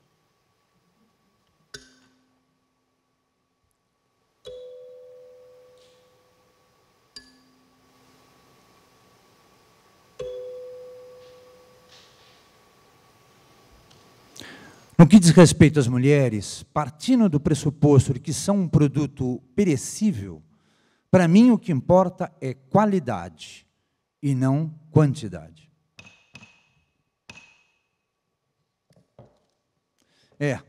Eu amo a Nora e estou completamente apaixonado. Eu também poderia amá-la. A natureza favorece os comerciantes em grande estilo, assim como favorece também o amor. Por exemplo, o meu por Nora. Como sempre, para as contas bancárias na Suíça? Isso, mas desta vez podia ser um pouco mais generoso, meu queridão. Como assim? Sua Nora me atrai, e não é pouco. Eu nunca vou vender a mulher que eu amo a preço de banana. Prefiro vender a mim mesmo, o meu braço direito. Então tá. Com Nora, eu quero viver até a velhice, como Philemon e Baucis. Na velhice que eu não quero viver com ela. Porém, pela minha experiência, até mesmo a maior paixão sempre é passageira. Se esperar o calor dessa paixão esfriar, passo ela para o senhor. Negócio fechado. Não precisa dar ela de graça. 3 países estão loucos para entrar no seu negócio. E quem tem a chave sou eu. Está bem. Então, digamos, 3 semanas. A maior beleza é a do capital.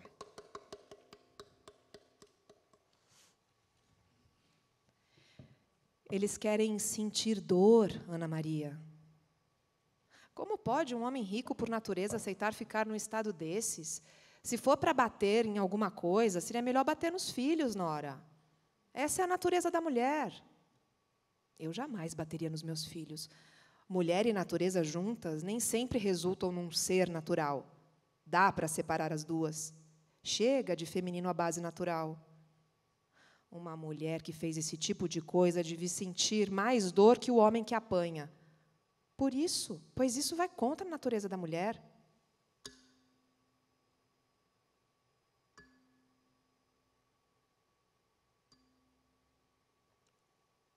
Com os livros, podemos aprender sobre povos e países estrangeiros. Desde que vocês não se preocupem com o que está diante dos seus olhos.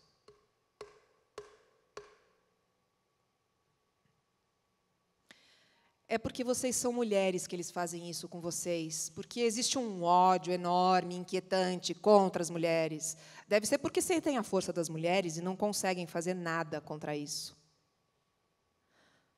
No fim, é sempre a dignidade da mulher que acaba sendo ferida. Enquanto isso, a dignidade da mulher e a higiene continuam protegidas. Isso não vai mais poder se repetir. Claro que não, pois em breve não haverá mais nada.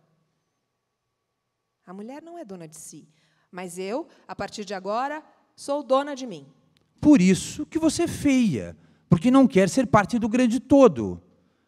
Nós todas somos parte do todo e do grande. Combina bem com a gente. E é nessa harmonia que está a nossa beleza. A beleza de uma das partes não é nada comparada com a beleza de uma massa.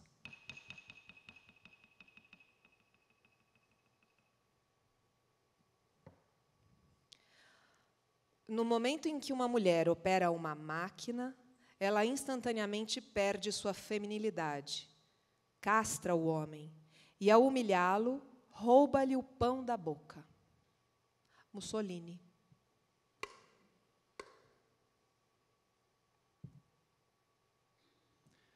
Quer dizer que tem nojo de mim?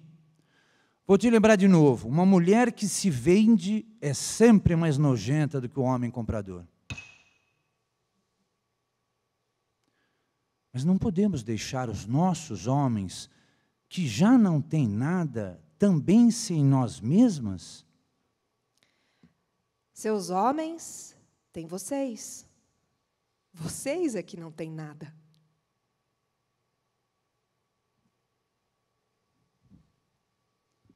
Muito obrigada.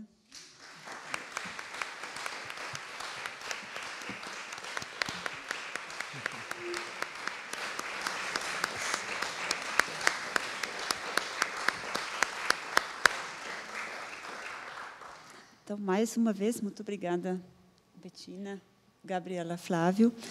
A gente tem talvez uns poucos minutinhos ainda, se tiver alguma pergunta, algum comentário, a gente pode conversar um pouquinho, sem se estender demais.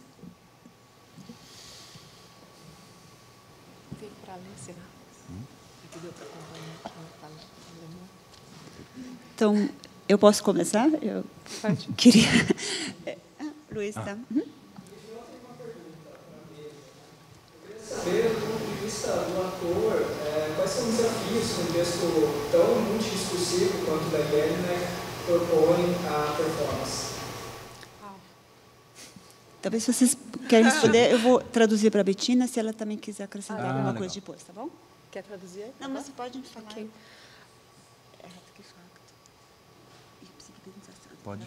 Bom, sim, eu acho que na leitura, como a gente juntou dois textos, né? Isso ainda foi mais desafiador, porque pega o primeiro texto, que é dramático, e acho que o maior desafio é esse afastamento, né, crítico. Não existe personagem para Jelinek, não existe. São vozes discursivas. E, para o ator, a gente quer esquentar a cena, a gente quer se relacionar, interagir. Só que acho que aí vai depender muito da encenação. Aqui a gente está um pouco mais contido pela leitura, então, em muitos momentos, eu quis dar uma aquecida maior, mas também tem a coisa da palavra. Agora, eu acho um bom aprendizado para o ator, essa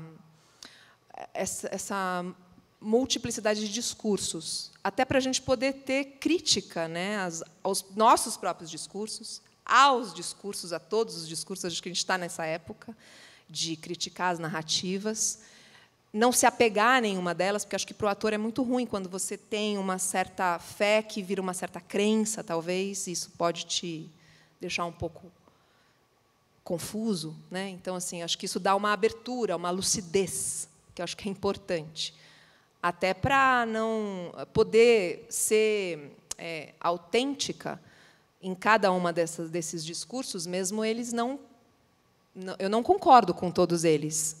Eu entro em conflito com várias coisas da peça, mas eu acho que é exatamente isso que ela, né, que o artista quer, que se a gente fica muito preso, talvez a gente não consiga observar sem preconceito aquilo que eu não concordo, aquilo que eu não conheço, ou que é diferente do que eu penso, né? Então, acho que amplia bem para o ator, eu acho que é um bom desafio. Não sei se eu falei.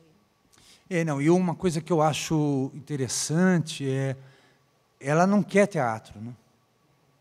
Ela não quer ação. Então, é um trabalho... ela não quer teatro, que eu digo no sentido da ação, ela quer texto. Então, para nós, aqui mesmo foi essa primeira ideia, né? Quer dizer, como que a gente não acrescenta ao texto a ação e tenta trabalhar com um exercício da audição, que eu acho que é um grande desafio, aí não para o ator, mas para o público, né? A gente parar de esperar a imagem, de esperar o movimento e falar, não, eu tenho que ouvir. Esse é um mega desafio na vida pessoal, eu acho, né? A gente ouvir as pessoas, né? No teatro, então, a coisa fica mais complicada.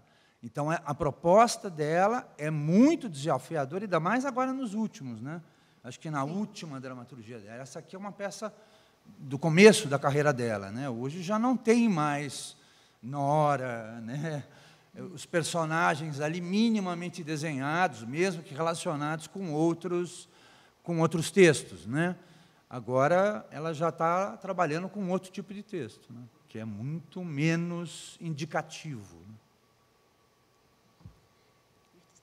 Ich weiß natürlich überhaupt nicht, was die ich weiß jetzt gar nicht, was die Kollegen gesagt haben. Bestimmt sehr viel Interessantes. Ela não sabe o que os colegas falaram, com certeza. Foi interessante. Ich kann nur sozusagen sagen, das sind, ich meine, dieses Stück hier, da gibt es Rollen, da gibt es Figuren. Es gibt eben andere Stücke von Jelinek, da gibt es keine Figuren, die müssen alle erfunden werden. Und das ist ein großes, ein großes Fass, was man da salopp gesagt aufmachen kann.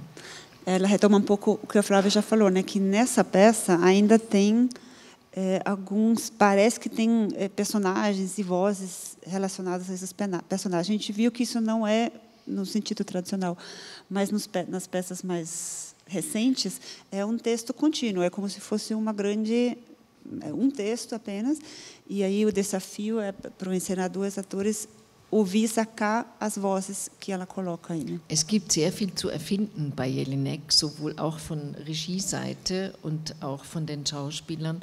Und am tollsten ist es meiner Erfahrung nach, wenn das wirkliche Performer spielen, also Leute, die sich nicht scheuen, möglichst alles zu tun auf der Bühne. Que os textos da Jelinek dão uma grande, acho que uma liberdade muito grande para os encenadores e para os atores e as atrizes, né? E que os melhores atores e representações seriam pessoas que fazem de fato uma performance, que têm coragem, que não têm medo de fazer qualquer coisa a partir desses textos, né? Und natürlich ist die Sprache unglaublich wichtig und ich habe das oft erlebt, wie Schauspieler einfach eine unglaubliche Freude an dieser Sprache entwickeln, an diesen Partituren. Und das alleine schon das klingt jetzt immer alles ein bisschen tragisch, aber alleine das schon eine große Komik hervorrufen kann. Que o que está em primeiro plano em todos os textos dela é sempre a linguagem, né? E que ja, also es klingt immer so ein bisschen tragisch, die Inhalte, aber dass die Form... Que os conteúdos, os temas que ela aborda, às vezes, são bastante trágicos, né? A gente viu que tem um certo pessimismo, mas a forma da linguagem, como ela trabalha a linguagem, com essas brincadeiras, com trocadilhos, né, com alusões, é muito cômico, às vezes, de fato, tem uma dimensão muito cômica, de uma grande comicidade in todos os textos dela, né? Und da stößt ordentlich was aufeinander und das kann, die Reibungsfläche kann eben sehr viele Funken erzeugen. Então, esse conflito também entre o cômico e o trágico, né, também sempre é um embate muito forte que vai produzindo faíscas e não sei o que é isso. Como essas, por exemplo. Exatamente. Ela tem uma colaboração com o senador, alguma coisa específica, ou é independente? Pelo que ela colocou, ela já propõe na obra dela, né? Diz a Jelinek. Ah, tá. Se ela trabalha com encenador. Ah, tá. Se ela tem alguma colaboração mais... Tem sim, mas eu vou passar a pergunta para a Bettina. Die Frage ist, ob Jelinek mit Regisseuren eng zusammenarbeitet. Ne? Das hat sie einige. Es gibt Regisseure, die sehr viel Jelinek inszeniert haben und mit denen sie, also mir fallen zwei ein, jetzt im deutschsprachigen Raum, der Josi Willer und jetzt fällt mir gerade der Name nicht. Der Anna Schliff? Die haben weniger gemacht, aber die haben auch einiges. Und mit denen hat sie sehr intensive Beziehungen, also das heißt, die haben sich immer sehr leicht ausgetauscht. Tem dois, que ela... Josi Willer. E o segundo... Tem vários que já montaram a Jelinek, né? Mas o segundo nome ela não lembrou agora. que tem uma relação muito próxima com a Jelena, que de fato tem uma troca, tem um diálogo entre ela e esses encenadores, né? Ja, also sie reagiert, man kann mit ihr sehr, sie ist sehr kommunikativ, jetzt nur noch über E-Mails, aber sehr schnell und unterstützt auch die Kollegen mit allem, was sie wissen wollen. Então ela colabora muito, né? Hoje em dia só é possível por e-mail porque ela se retirou cada vez mais, né, da vida social, mas ela reage muito rápido a certas encomendas, né? E tem esse diálogo constante com encenadores e outras. Und da gibt es enge Verbindungen, also eben auch Regieführende, die viele Stücke von ihr inszeniert haben, also wo das eine tatsächlich enge künstlerische Verbindung ist. Stemann. Stemann, é. Então, enfim, tem alguns nomes, né? E tem alguns nomes que já montaram, que já encenaram muitas peças, que se sentem uma afinidade mais forte com a obra dela, né? Ja, Nikolaus Stemann. Nikolaus Stemann. Nikolaus Stemann seria um nome, segundo nome.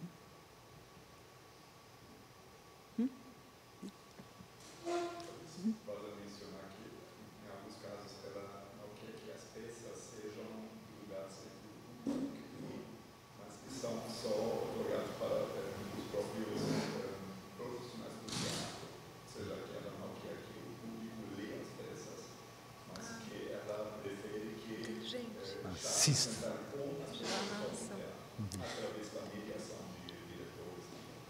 Ja, der Herr muss daran erinnert, dass es manchmal... Oder bist du selbst auf Deutsch?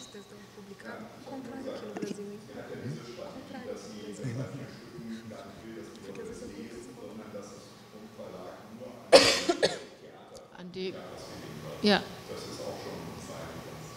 Aber manche Texte sind dann wieder auf der Internetseite. Ja, genau. Ja. Então, Ja. tem textos dela que ela publica no site. Boa parte da obra dela está disponível no site. Você é só clicar lá e ler. Also, ja. Sie hat da ganz unterschiedliche Zugangsweisen. Jedenfalls immer sehr eigen, immer ein eigener Weg. É sempre um caminho muito peculiar dela. Ela sempre inventa moda, né? Es ist tatsächlich durch diese Offenheit, die ich versucht habe, ein bisschen anzusprechen, also dass sie die Texte so frei gibt, das ist keine Selbstverständlichkeit, greifen natürlich auch viele Regieführende da auch wirklich ein und man muss da auch eine eigene Welt erfinden in ihrer Welt sozusagen. Da ist man ganz extrem aufgefordert bei diesen Texten und deswegen sind diese Inszenierungen tatsächlich sehr, sehr, sehr unterschiedlich. Então, essa abertura, essa liberdade que ela dá com os textos, né? Diz que podem fazer o que vocês quiserem com o texto. Isso não é comum, né? Não é todo autor que faz isso. E isso tem como consequência que muitos, de fato, se agarram a esses textos dizendo, então vou fazer. Então, tem montagens e tem resultados cênicas muito diferentes, muito diversificados. De fato, o texto pode criar uma grande diversidade de montagens, né? Isso é muito peculiar dela. A gente tem aqui também um representante de um grupo que está montando, né, a nossa peça. Die zwei, der Herr und die Dame, die sind gerade dabei, dieses Stück nämlich zu inszenieren. Zweisprachig, Deutsch und Portugiesisch. Bilingue, ne? Ja, also sie haben da eine Methode, das Deutsch-Portugiesisch, aber dass man das auch versteht, wenn man nur eine der beiden Sprachen kann. Sehr interessant. Não sei se todo mundo conhece o projeto de wie heißt Deutschspielerinnen, que é um grupo que monta peças de língua alemã em tradução, mas de modo bilíngue, mas de um jeito que mesmo aquelas que só conhecem uma das duas línguas entendem o enredo, né? Um trabalho bem interessante. Mega desafio, mega desafio. Mas eu quero depois ver a Nora e bilíngue. A gente já nem entende numa língua, imagina em duas, né? O que nos deixa um pouquinho satisfeitos é que ela permite isso, né? Sim, sim. Autora perfeita, né? Autora perfeita. Às vezes ela até brinca nas rubricas, né, alguns textos. Às vezes diz, aqui pode fazer assim, mas pode fazer diferente também, estou nem aí. Então, also in ihren Regieanweisungen sagt sie ja manchmal auch, ne? Man kann das so oder man kann es anders machen. Mir ist egal oder so, né? Tudo é possível. Então ela tem humor, né? E ela tem uma certa, parece que não com textos com essa temática assim pesada, mas ela tem uma certa leveza também, que não é a fama que ela tem, né? Also dieser Humor, der gehört nicht zu ihrem Ruf. Ja, aber der ist ganz wichtig. Also das ist wirklich der Witz und der Humor, der manchmal auch eben in so Sarkasmen umschlägt, aber der ist wirklich eine Basis, auch diese Albernheiten. Also sie ist auch als Person, die kann richtig albern sein und ihre Stücke sind zum Teil richtig albern. Então, que seria muito importante a gente entender também essa comicidade, essas brincadeiras das peças, e é muito importante para entender de fato essas peças, e que ela como pessoa também ela é uma pessoa muito bem-humorada, e ela brinca, ela fala bobagens, ela faz isso que ela fala também nas peças. Das macht sie auch leichter dann. Genau, isso traz essa leveza, né?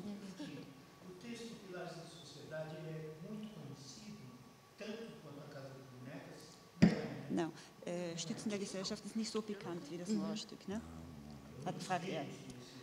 Aber ich gebe das, vou deixar a Bettina responder. Das ist, also jetzt beim Publikum ist sicher Nora bekannter, auf jeden Fall. Então, o público conhece mais a Casa de Bonecas. Aber Stützen der Gesellschaft war zu seiner Zeit wirklich so ein Toröffner. So, also das ist das erste Stück, was richtig berühmt geworden ist von Ibsen und das auch immer noch es wird immer noch gespielt, aber die anderen gesellschaftskritischen Stücke von ihm, die haben das so ein bisschen abgelöst für uns. Então, Pilares da Sociedade foi a primeira peça que de fato fez sucesso, a primeira peça do Ibsen que trouxe sucesso e que abria as portas para ele. Então, uma peça que ainda está presente nos palcos na Europa, não tanto quanto outras peças, né? De crítica social, tem o Inimigo do Povo e tal, que talvez seja mais, mas ainda está sendo encenado assim. Es hat sozusagen alle Themen in sich, in unterschiedlichen Formen, aber die Themen, die nachher in den unterschiedlichen Stücken noch weiter erzählt hat. Então, nessa peça já estão presentes todos os temas que depois ela vai desenvolver com mais detalhes, talvez nas outras peças, né? Mas é uma peça. Mas, de outro lado, pensando em Brasil, né, o Casa de Bonecas, sem dúvida, é muito mais conhecido que o Pilares. Muito mais. Pilares é pouco conhecido aqui. Né? Isso que ela falou. Mesmo lá, por parte do público, a Casa de Bonecas é a mais conhecida. Porque tem também esse final, né, instigante. Ótima pergunta. Tem traduções disponíveis. As questões, todas as traduções, mesmo da Casa de Bonecas, são... Tem tradução, mas, enfim, todas essas que a gente também usou, né, para a leitura são criticáveis, eu diria, mas tem tradução, sim. São muito antigas também, né? São antigas, às vezes foram usadas traduções portuguesas antigas e só se mudou algumas palavras. Então, mas, enfim, eu acho que se encontra até na internet. Tá bom? Mas com comentário, senão a gente encerra aqui. Agradeço muito.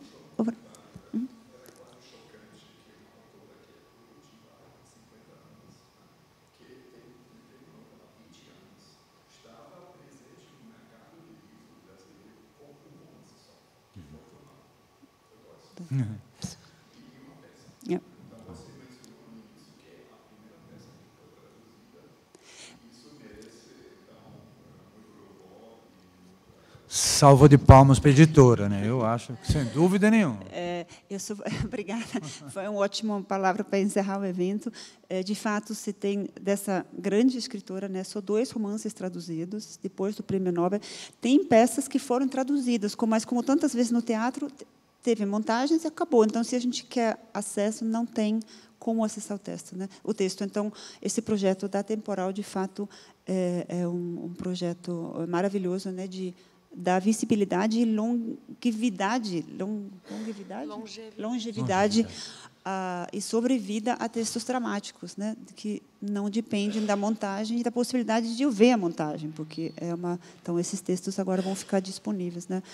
Obrigado, Helmut, por ter lembrado isso. Espero que... Bom, a gente tem várias traduções na gaveta ainda, vamos ver se a gente consegue publicar mais algumas. Obrigado, Helmut. Eu já vou traduzir depois para a Bettina, mas é isso. Obrigada. Muito prazer com a leitura da peça. E obrigada mais uma vez pela presença.